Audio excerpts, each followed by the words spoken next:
Assalamualaikum warahmatullahi wabarakatuh. Bertemu lagi dengan saya Kurnia Idris. Pada kesempatan berbahagia ini kita masih berbicara tentang hukum sesuai dengan kompetensi saya. Nah, kita berbicara tentang sejarah hukum.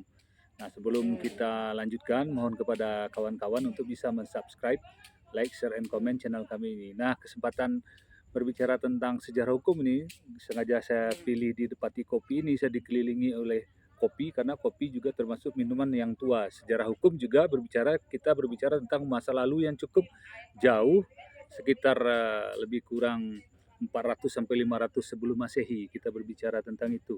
Dan kita juga berbicara dua ikon, tadi ikon pertama tentang tahunnya ya, sebelum Masehi 400 500. Nah, ikon kedua adalah kita akan berbicara dua kutub benua, yaitu benua Asia dan benua Eropa. Nah, kenapa berdua ini pun kita singgung? Karena memang peradaban itu berada di kedua benua ini. Nah, di Eropa itu sendiri berkembang peradaban manusia itu berkembang terutama di Yunani. Tidak bisa dipungkiri bahwasanya peradaban, ilmu pengetahuan pun berasal dari Yunani. Nah, kenapa bisa begitu? Khusus masalah hukum, karena tidak lepas juga dari tipologi masyarakat Yunani yang skeptis atau skeptitisme. Nah, skeptitisme itu artinya masyarakat Yunani itu sendiri adalah masyarakat yang kritis dan tidak mudah percaya terhadap segala sesuatu yang disampaikan kepadanya. Jadi tidak akan mudah sesuatu yang disampaikan lalu ujuk-ujuk mereka percaya begitu saja. Pasti mereka akan mengujinya terlebih dahulu, mencari jawaban terhadap sesuatu yang mereka belum tahu. Jadi bukan tipe masyarakatnya yang ikut-ikutan ya, seperti bebek berjalan lalu ramai-ramai kemana kepala rombongan, tidak seperti itu. Mereka akan mencari tahu sendiri, akan menguji sendiri. Ketika jawaban baru mereka percaya. Nah, akibat pola yang seperti itu berdampak kepada perkembangan ilmu pengetahuan termasuk hukum. Nah, hukum sendiri sudah diatur di Yunani, sudah ada aturan-aturan hukum itu sendiri ya. Bahkan yang disinyalir menjadi aturan hukum yang pertama karena peradaban di Yunani itu sudah berkembang. Jadi butuh aturan-aturan hidup yang mengatur pergaulan hidup di dalam masyarakat itu sendiri. Maka diutus seseorang bernama Drakon. Nah, Drakon membuat aturan-aturan hukum atau membuat aturan-aturan peraturan hidup yang akan diberlakukan di dalam masyarakat. Nah, aturan Drakon ini disebut dengan Draconian Constitution. Nah, aturan yang dibuat oleh Drakon ini diberlakukan di masyarakat Yunani. Namun tidak bertahan lama. Draconian Constitution atau undang-undang drakon ini ya dianggap tidak representatif, malah represif, malah undang-undang atau aturan hidup yang dibuat drakon ini dibuat terlalu keras sehingga terjadi gejolak sosial di dalam masyarakat ini sehingga masyarakat menginginkan perubahan dan pengen undang-undang yang baru. Maka ditunjuklah seseorang ya, Solon ya, yang mengerti tentang hukum, paham tentang hukum. Nah, Solon akhirnya membuat satu undang-undang baru, memperbaiki dari undang-undang yang dibuat oleh Drakon tadi atau Draconian Constitution tadi, diganti dengan Solon. Jadi yang bernama Solonian Constitution. Maka Solon pun, undang-undang yang dibuat Solon atau peraturan-peraturan hidup yang dibuat Solon termasuk perdata, pidana, dan bahkan ketatanegaraan sekalipun sudah ada. Karena di Solonian Constitution ini masyarakat kelas sandal jepit dalam tanda kutip itu sudah mempunyai hak untuk memilih pemimpinnya. Nah, jadi sudah ada pemilu juga rupanya di Yunani itu. Nah, pada saat itu sekitar 400 sebelum Masehi sudah ada. Jadi ada Draconian Constitution, ada Solonian Constitution sudah diberlakukan.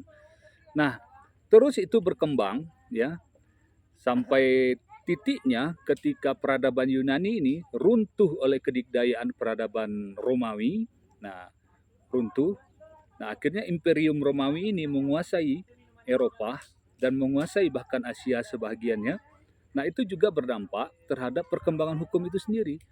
Nah, akhirnya salah satu kaisar di zaman Imperium Romawi itu, Kaisar Justinianus, ya, menyuruh istrinya sendiri Ratu Theodora dan salah seorang cendekiawan pada saat itu Tribonianus untuk mengumpulkan bahan-bahan hukum yang ada di Romawi pada saat itu. Jadi dikumpulkan akhirnya Ratu Theodora Tribonianus ya mengumpulkan lebih kurang selama 10 tahun. Jadi dikumpulkan dapat 4 elemen bahan-bahan hukum itu yang dikumpulkan oleh Ratu Theodora dan Tribonianus. Yang pertama itu Codex. Nah, yang Codex ini adalah putusan-putusan hakim sebelum Kaisar Justinianus. Jadi sebelum Kaisar Justinianus dikumpulkan ya putusan-putusan hakim itu menjadi satu yang disebut dengan Codex. Yang kedua adalah Digesten atau Digesta. Digesten atau Digesta itu adalah pendapat para ahli-ahli hukum atau pendapat yuris atau katakanlah pada saat sekarang ini pendapat-pendapat hakim pada saat itu. Dikumpulkan lagi menjadi dua elemen baru. Yang kedua, institut atau institutiones. Ini adalah materi-materi hukum yang dikumpulkan dari orang-orang yang belajar hukum pada saat itu. Jadi baru 3 elemen. Yang terakhir adalah noveles. Jadi 4. Noveles itu adalah putusan dari atau aturan yang dibuat sendiri oleh Kaisar Justinianus. Nah, jadi terdapat 4 elemen tadi dikumpulkan menjadi satu oleh Tribonianus dan Ratu Theodora, dibukukan menjadi satu, dijadikanlah sebuah kitab terkodifikasi dalam bahasa hukumnya atau terbukukan. Nah, inilah kitab hukum mahakarya yang pertama, kitab hukum yang dinamakan dengan Corpus Iuris Civilis. Nah, Corpus Iuris Civilis ini ya di zaman Romawi ini dengan nanti akhirnya Romawi runtuh juga kedikdayaannya, lalu Corpus Iuris Civilis ini diadopsi oleh Perancis. Nah, Perancis juga memberlakukan hukum ini di Perancis. Nah, disebut dengan Kode Sivil, berubah nama menjadi Kode Sivil. Ya, atau Kode Napoleon sama saja. Nah, Kode Napoleon ini diberlakukan di Perancis. Karena Perancis menjajah Belanda, maka diberlakukan juga kode Napoleon tadi atau kode sipil tadi di Belanda yang disebut dengan Berkeley Wetboek. Jadi diberlakukan ya. Nah, diberlakukan tadi. Nah, berikutnya karena Belanda juga menjajah Indonesia, Belanda juga melalui azas konkordansi memberlakukan ya Berkeley Wetboek tadi di Indonesia.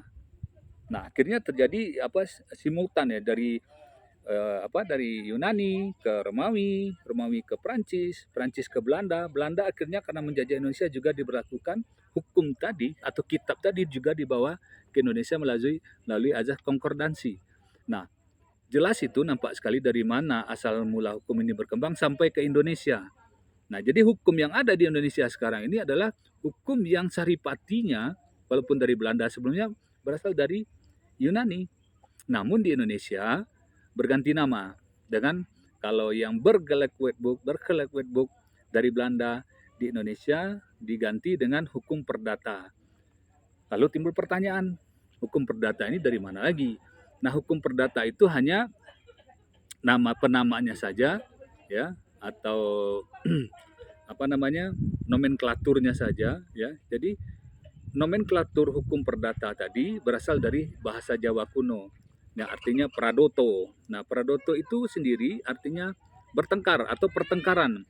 Nah, artinya ketika dalam hukum perdata itu rohnya itu adalah bagaimana bertengkar dengan bertengkar pikiran untuk mempertahankan hak-hak keperdataan. Jadi intinya seperti itu. Hukum-hukum tadi yang di Indonesia itu ternyata berasal dari Belanda dan Belanda ujung-ujungnya berada pada di Yunani. Nah, kenapa di Asia sendiri tidak berkembang hukum itu sendiri? Makanya kita tadi sampaikan ada 2 kutub. Nah, di Asia berbeda dengan di Eropa yang kita sampaikan tadi. Di Asia itu persoalan-persoalan yang tumbuh di dalam pergaulan hidup masyarakat itu diselesaikan dengan secara musyawarah dan mufakat. Berbeda dengan di Eropa atau khususnya di Yunani tadi, mereka lebih cenderung membuat satu aturan dan aturan itu menjadi menjadi flat atau menjadi sesuatu yang tidak bisa diutak-atik karena sudah tertulis dan seterusnya, sehingga bisa diberlakukan secara kontinu dan secara tegas.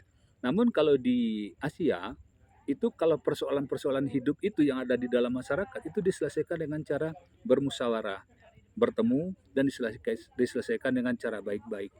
Nah, intinya tetap sama saja mencari jalan keluar terhadap satu persoalan yang ada di dalam pergaulan hidup masyarakat tadi, atau lebih spesifik persoalan hukum ada terjadi lalu diselesaikan, akan tetapi metodenya berbeda antara di Eropa dan di Asia, sehingga hukum tertulis itu berkembangnya di Eropa sementara hukum adat ya atau adat reh itu berkembangnya di Asia, khususnya di Indonesia juga berlaku tumbuh berkembang hukum adat itu sendiri yang dipopulerkan oleh Van Vollenhoven kalau nggak salah saya.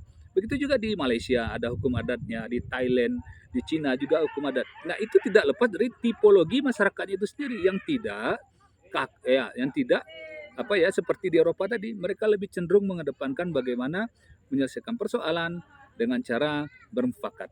Nah itu saja yang bisa saya sampaikan. Nasrun minallah wa fatun qarib. Astabiqul khairat.